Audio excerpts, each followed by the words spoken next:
Hi everyone! In this video, we'll walk you through how to use the screen of the T598 wheelbase, navigate the different menus, explore the available settings, and adjust each of them. You can use the base's screen to select the compatibility mode, change the settings for the wheel rim, the base, the pedal set, or the screen itself, and select the telemetry information you want to see displayed while you race. We suggest you have the screen live and accessible on your wheel as you watch this video. Note that you will see this icon displayed if a wheel rim is not correctly installed on the base. If you're seeing this now, please install a wheel on the base or uninstall and reinstall your current wheel. Part 1. Compatibility mode.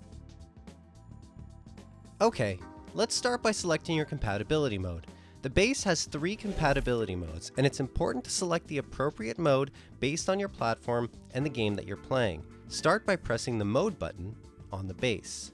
Use the up and down buttons on your wheel rim to scroll through the 3 compatibility modes. If you're playing on PC, select the green PC mode. If you're playing on PlayStation 4, select the blue PlayStation Mode 1. If you're playing on PlayStation 5, you have 2 options based on the game you're playing. For PlayStation 4 games, you can select the blue PlayStation Mode 1.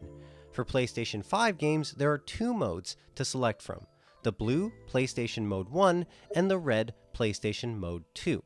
In order to determine which one you need to use, you'll need to check the T598 game compatibility list. To do so, visit the Thrustmaster T598 support page, which we've linked in the description, and in the game settings section, select PlayStation 5 games list, which will indicate whether you should use the blue PlayStation Mode 1 or the red PlayStation Mode 2. Once you've chosen the compatibility mode, press the mode button to confirm the selection. Your selection is saved in the base's internal memory until you choose to change it again. Good news! You're now ready to play. Part 2. Settings. As you play, you'll find that you may want to adjust the settings for the wheel rim, the base, or the pedal set. That includes fine-tuning your force feedback settings, angle of rotation, pedal inversion, firmware updates, and more. To get there, head to the Settings submenu by pressing the gear button on your wheelbase. Once done, you'll see the following icons displayed on your screen. This is the submenu selection screen, which allows you to choose between the settings or telemetry submenus. Now, press the L3 button to select the settings submenu. There are 3 settings submenus, one for your wheelbase, another for your wheel rim, and the final one for your pedal set. Each includes different settings for each part of your setup. Each section of the settings is accompanied by firmware screens like this one. To navigate through each settings submenu, use the up and down buttons on your wheel's D-pad. To change the value of a setting, use the left and right buttons on the D-pad. Any change to the value of a parameter is automatically applied, so once you've finished customizing your settings, simply press the gear button to exit. Your screen will then display the current telemetry information. Now, press the up button to access the brightness setting for your screen. Once there, you'll see a brightness icon followed by a positive or negative number value. This screen lets you change the overall brightness of the screen's display. Use the left and right buttons to change the value. 3 settings are possible here. 0 is the default, -1 will dim the screen, and +1 will make the screen brighter. Now go back to the previous screen by pressing the down button. This screen shows the firmware version of your wheelbase. Be sure to keep it up to date via our support site. Using the down arrow, the next screen you'll see will allow you to select your force feedback profile. You have the choice between 4 saved profiles, ranging from the least aggressive force feedback to the most aggressive: FFB-D, D for default, FFB-1, FFB-2, and FFB-3. Use the left and right buttons to toggle between profiles. You can customize these preset force feedback profiles by navigating to a specific profile, then scrolling down to alter the settings applied for it. Any changes to the profiles are automatically saved in the base's internal memory. The selected profile is shown in the top left of the screen when navigating through the base's settings. The master setting lets you adjust the overall power of the force feedback effects. This value ranges from 0 to 100% in increments of 5. The mode setting is used to select the driving mode and change the force feedback responsiveness. That includes the level of overshoot, the slew rate, and the intensity of the vibration as it transcribes the game input. There are 4 modes to choose from, ranging from the least responsive to the most responsive. B for beginner, which is the lowest intensity responsiveness, S for sport, P for performance, and E for extreme, which is the highest intensity responsiveness. It isn't always the best choice for all racers, so get a feel for all options before you land on what works best for you. This setting lets you adjust the wheel's inertia proportionally to the car's speed. The faster the car goes, the greater the inertia. High inertia increases the force required to turn the wheel, making it feel heavier and slower to rotate, which helps reduce oscillations on straight lines when using very powerful cars. There are 3 levels of inertia: low, mid, and high, offering varying degrees of wheel control depending on the game you're playing and the car you select. Off disables the inertia feature. It's important to note that this feature only works in games that are compatible with the T598's display and the speed telemetry data. The list of compatible games is available on Thrustmaster's support site, which again is linked in the description. The friction setting lets you adjust the motor's friction when the wheel rim is turning slowly or not moving. There are 4 settings to choose from, ranging from no resistance to very strong resistance: mid, low, off, and high. This setting can be used to avoid oscillating movements. Remember, the higher the resistance, the lower the oscillations. The boost low setting lets you adjust the light to medium force feedback effects. These include vibrators on the edge of the track or the grain of the road. There are 5 settings to choose from: -2, -1, 0, +1, and +2. The boost high setting lets you adjust the medium to high force feedback effects.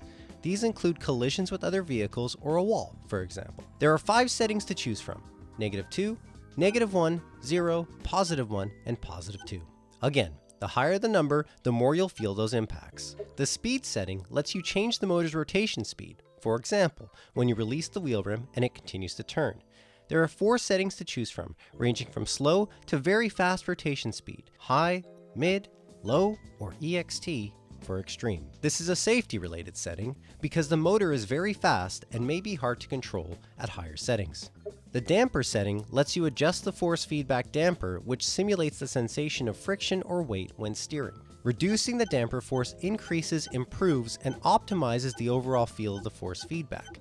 For maximum responsiveness, you should use a lower damper force. This value ranges from 0 to 100% in increments of 10. The spring setting lets you adjust the spring force. The spring is the speed at which the wheel returns to its central position when there is no force feedback. You should only change the spring value in games that do not support force feedback.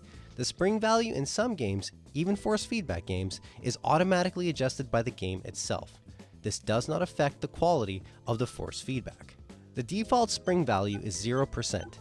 This value ranges from 0% to 100% in increments of 10. The GEAR JOLT setting lets you change the level of jolting that you feel when shifting gears. There are 4 settings to choose from, ranging from no feeling to strong feeling: off, which is the default, then low, mid, and high. The GEAR JOLT effect is only functional in games compatible with the Thrustmaster Telemetry SDK. The effect only works in games where telemetry information is displayed on the base's screen. The list of compatible games is available on Thrustmaster's support site, which again is linked in the description. The end stop setting lets you change the force of the virtual end stop, or end stop damping. There are 3 settings to choose from, ranging from low to very strong force: low, mid, and high, which is the default. We have now covered all the settings for the base. You can now scroll back to the screen showing the firmware version of the wheelbase and press the right button to access the wheel rim setting. The first screen you'll see shows you the firmware version of the wheel rim. The firmware version is only displayed when a wheel rim is installed in the base and the information is available. From here, you can press the down button to scroll through all the wheel rim settings. This screen lets you set the wheel rim's angle of rotation. There are 7 settings to choose from: 180 degrees, 270 degrees, 360 degrees, 540 degrees, 900 degrees, 1080 degrees, and auto, which is the default setting. When the wheel rim's angle of rotation is set to auto, the angle is automatically adjusted by the game according to the vehicle being used. The angle of rotation can only be changed manually in video games where the angle is not automatically set. Press the down button again to go to the next screen. This screen lets you test the analog paddles, if your wheel rim is fitted with them, the wheel rim's axis, and reset the central position of the wheel rim if needed. When testing an analog paddle by clicking it, the gauge associated with this paddle fills up to confirm that it's working properly. When testing the rotation axis, the gauge associated with the wheel rim fills up at different levels depending on the axis you reach. At 0%, you have reached the left end stop. At 50%, you found the central position of the wheel rim, and at 100%, you have reached the right end stop. To reset the central position of the wheel rim, you first need to position the wheel rim in the center. 50% should be displayed on the screen. Then, press the right button for 5 seconds to save this exact position as the wheel center point. We have now covered all the settings you can change for the wheel rim. You can now scroll back to the screen showing the firmware version and press the right button again to access the pedal set settings. The first screen you'll see here will show the firmware version of certain pedal sets in the future. Press the down button to scroll through the pedal set settings. This screen lets you select the type of pedal set being used. There are 3 types of pedal sets to choose from, and choosing the correct one will ensure that your pedal set's dead zone will be reduced correctly. These are the 3 options to choose from: TRLP for the Raceline Pedals LTE, included with the T598, T3PA for the T2PM, T3PA, and T3PM pedal sets, basically all pedals without a load cell force sensor, T-LCM for the T-LCM pedals which have a load cell force sensor. This screen lets you select the pedal set configuration. There are 2 positions to choose from: the normal position, which is selected by default and is the icon on the left, or the inverted position, which is the icon on the right. We have now covered all the settings for the pedal set. You can now scroll back to the screen showing the firmware version and press the right button to access the factory reset screen. This screen lets you reset the settings for the bass, wheel rim, pedal set, screen, and telemetry. To reset the settings to all of the factory defaults, press the down button. The following screen is then displayed. Press the right button to confirm the reset. When the settings have been reset, the following screen is displayed for 5 seconds. Part 3. Telemetry. If you want to change the information displayed by the screen while playing, you need to access the telemetry submenu. First, press the gear button on your wheelbase to access the submenu selection screen. Now, press the R3 button to select the telemetry submenu. The telemetry submenu lets you select the telemetry information displayed in the game: speed, position, number of laps, session time, engine speed, etc. To navigate through the telemetry submenu and select the telemetry information to be displayed, use the left and right buttons. To confirm your selection, press the gear button. You will then exit the telemetry submenu, and the screen will display the selected telemetry information. In the telemetry submenu, the following screen is displayed. This screen lets you select a visual display gauge for your engine speed via an RPM strip. Use the up and down buttons to choose between GT mode, in red, which displays RPM from the outsides to the center, or Formula mode, in blue, which shows the RPM gauge moving from left to right. This screen lets you display information about the current gear and, depending on the game, the flag and pit warning. This screen lets you display the vehicle's speed. This screen lets you display your current position in the competitive field. This screen lets you display the number of laps completed. This screen lets you display the time display mode. Use the up and down buttons to select a mode. There are 3 modes to choose from: Time CL, which displays your active current lap time, Time LL, which displays your last lap time, and Time BL, which displays your best lap. This screen lets you display the RPM as a number. Now it's up to you to personalize your experience and find the configurations that suit you best, depending on your driving style and the cars you like to drive. See you on the starting grid.